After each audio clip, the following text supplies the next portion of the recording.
आज हम लोग अकाउंट्स का वीडियो लेकर आए हैं जिसका नाम है अकाउंट्स का वीडियो क्लास 11 का है ये।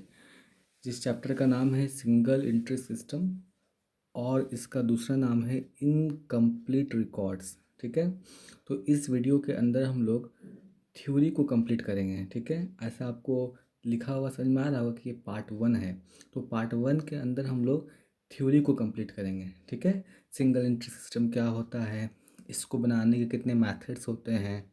ठीक है, और फिर हम लोग थोड़ा थोड़ा मेथड्स को भी जान लेंगे और फिर नेक्स्ट वीडियो में हम लोग प्रैक्टिकल क्वेश्चन को सॉल्व करना शुरू करेंगे।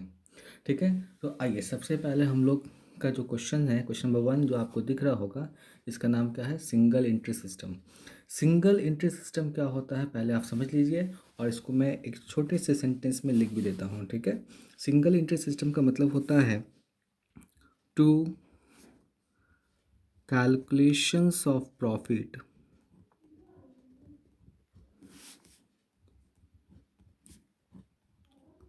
with the help of in the case of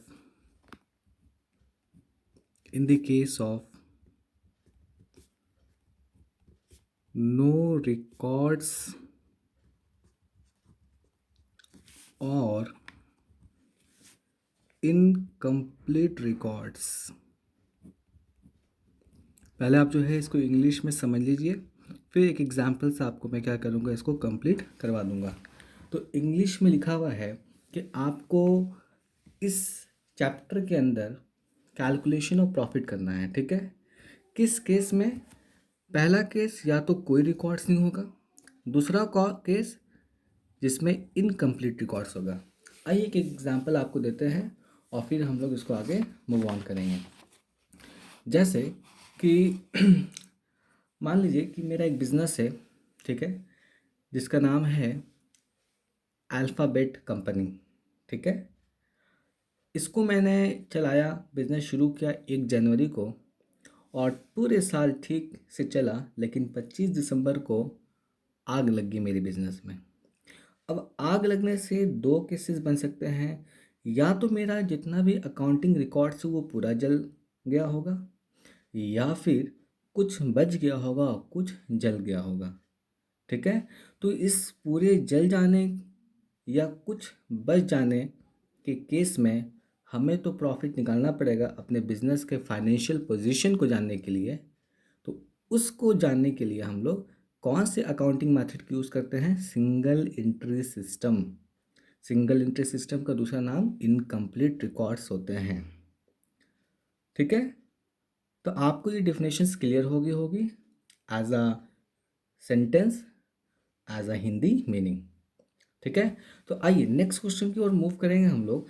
अब इसमें लिखा है कि methods of single entry system, मतलब सिंगल एंट्री सिस्टम को बनाने के कितने मेथड्स होते हैं। तो आपको इसका आंसर देना है कि ये 2 मेथड्स होते हैं। पहले मेथड्स का नाम है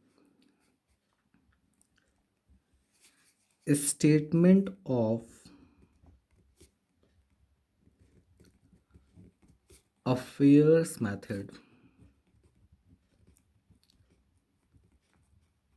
पहले मेथड का नाम स्टेटमेंट ऑफ अफेयर्स मेथड।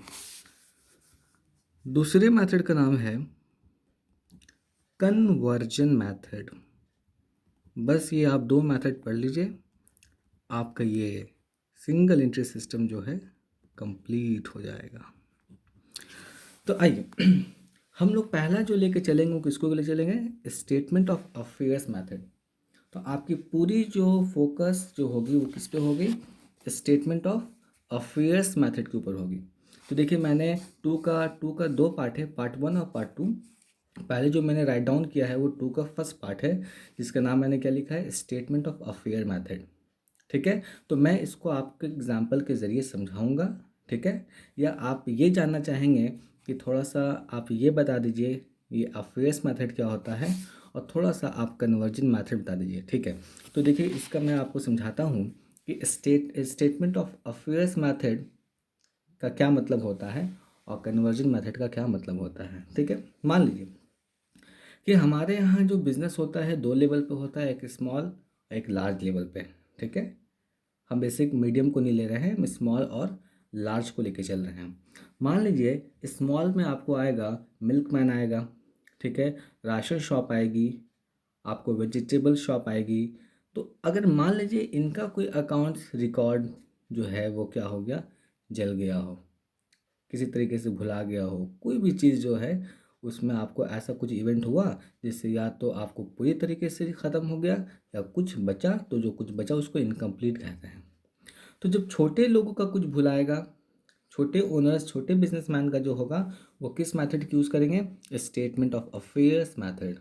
और बड़े बड़े जो इंडस्ट्रियलिस्ट मैन है जिनकी कंपनी है, अगर उनका कोई रिकॉर्ड्स फॉरगेट हो गया, लॉस्ट हो गया, तो वो कौन सा यूज़ करेंगे मेथड, कन्वर्जन मेथड। ठीक है, तो अभी आपको इतना याद रखना है कि ये स्मॉल बिजनेसमैन के लिए होता है और ये आपको लार्ज या बिग जो बिजनेसमैन होते हैं उनके लिए होता है। ठीक है, तो आइए अब इसको हम लोग समझ लेते हैं स्टेटमेंट ऑफ अफेयर्स मेथड क्या होता है एग्जाम्पल के ज़रिए। तो मैं एक एग्जांपल आपको दूंगा और इसको मैं समझाऊंगा कि क्या होता है। ठीक है, मान लीजिए मेरा बिजनेस है वो आपको शुरू होता है 1 जनवरी को। ठीक है, तो 1 जनवरी को मेरा बिजनेस शुरू होता है। ठीक है, 2020। और जब बिजनेस शुरू हुआ तो मैंने शुरू में कैपिटल लगाया जिसको ओपनिंग कैपिटल कहा जाता है। इस ओपनिंग कैपिटल की जो अमाउंट है वो कितना है, 8 लाख रुपया। ठीक है, और वो लास्ट में जाते जाते 31 दिसंबर को 2020 को वो हो जाता है क्लोजिंग कैपिटल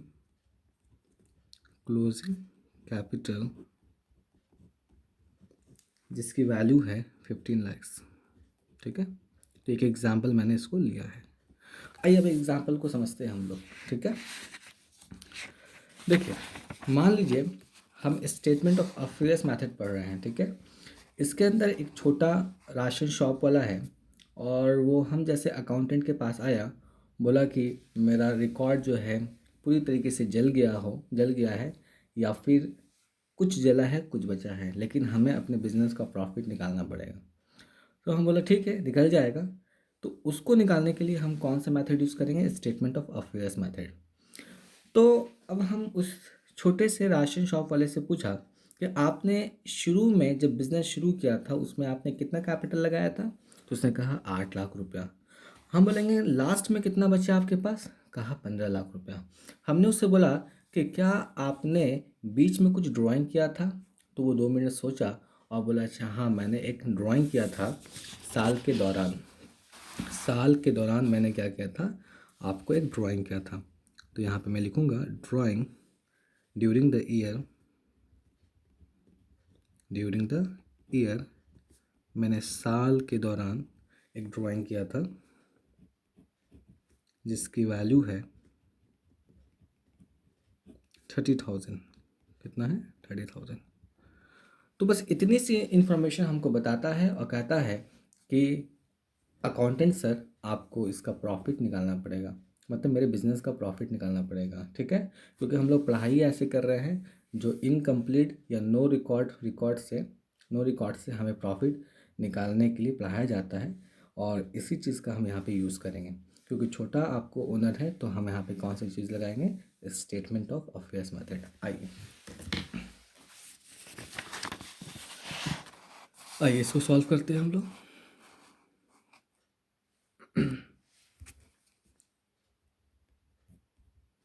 सॉल्यूशन के लिए लिखेंगे हम लोग स्टेटमेंट, ये एक आपको सेंटेंस जो लिखना पड़ेगा, statement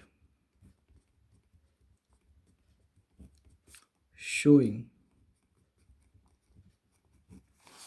computations of profit or loss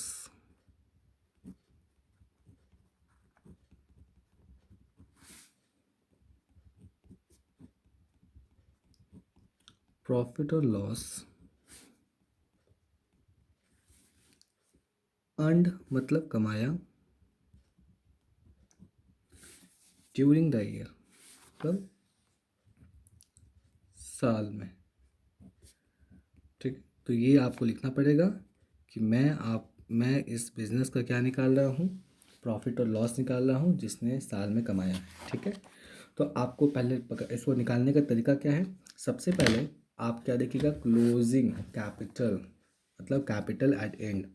पहले आपको क्या लिखना पड़ेगा, कैपिटल एट एंड। उस छोटे से बिजनेसमैन के पास लास्ट में कितनी पूंजी बची वो लिखिए पहले।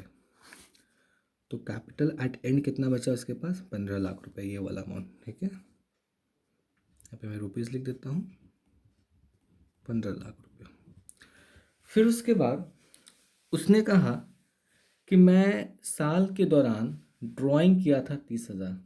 आप मुझे बताएं कि अगर मैं ड्राइंग नहीं करता, अगर मैं बिजनेस में ड्राइंग नहीं करता, तो मेरा लास्ट में आने वाला प्रॉफिट बढ़ता या घटता। तो आपका रिप्लाई होगा कि ड्राइंग नहीं करते हैं, पैसा नहीं निकालते हैं, तो मेरा प्रॉफिट बढ़ता। तो इसलिए हम क्या करेंगे कि ड्राइंग को ऐड कर देंगे, क्योंकि ड्राइंग नहीं करते तो मेरा प्रॉफिट बढ़ जाता। Drawing during the year.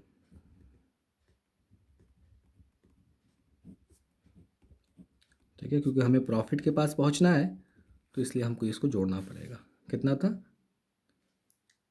3 lakhs। ठीक है, यहाँ पे एक जीरो बढ़ा लें, 3। फिर मैंने उसको पूछा कि तुम और सोच लो कि और तुमने कोई साल के दौरान कोई ऐसा ट्रांजैक्शन किया जो तुमको याद है। तो फिर उसने 2 मिनट सोचा और फिर बोला कि हाँ, मैंने एडिशनल कैपिटल भी साल के दौरान लगाया था। तो अब क्योंकि वो मुझे फीस पेड करेगा, तो इसलिए हमने सारी इन्फॉर्मेशन एक ही बार आपको उससे मांग ली। तो उसने साल के दौरान एडिशनल कैपिटल लगाया था एडिशनल कैपिटल। उसका जो अमाउंट है वो है 5 लाख रुपया। क्योंकि हमें लास्ट का प्रॉफिट निकालना है, आप मुझे ये बताएं कि अगर मैं एडिशनल कैपिटल नहीं लगाता, मैं ये पूंजी नहीं लगाता, एडिशनल कैपिटल नहीं लगाता, तो मेरा प्रॉफिट बढ़ता या घटता। तो आप बोलिएगा कि मेरी प्रॉफिट घट जाती, क्योंकि नहीं लगाने से मेरी कैपिटल घटती, तो उससे मेरा प्रॉफिट भी क्या होता, घट जाता। इसलिए मुझे क्या करना होगा, एडिशनल कैपिटल को घटाना पड़ेगा, क्योंकि मुझे प्रॉफिट के पास पहुंचना है। क्योंकि नो रिकॉर्ड्स और इनकम्प्लीट रिकॉर्ड्स है, उससे आपको प्रॉफिट निकालना है। ठीक है, कितना अमाउंट है, 5 लाख रुपये, 5 lakhs रुपीज़। लास्ट में कैलकुलेशन करेंगे तो आपका आ जाएगा 13 लाख रुपया। कितना, 13 लाख रुपया। और इसको हम बोलेंगे एडजस्टेड कैपिटल,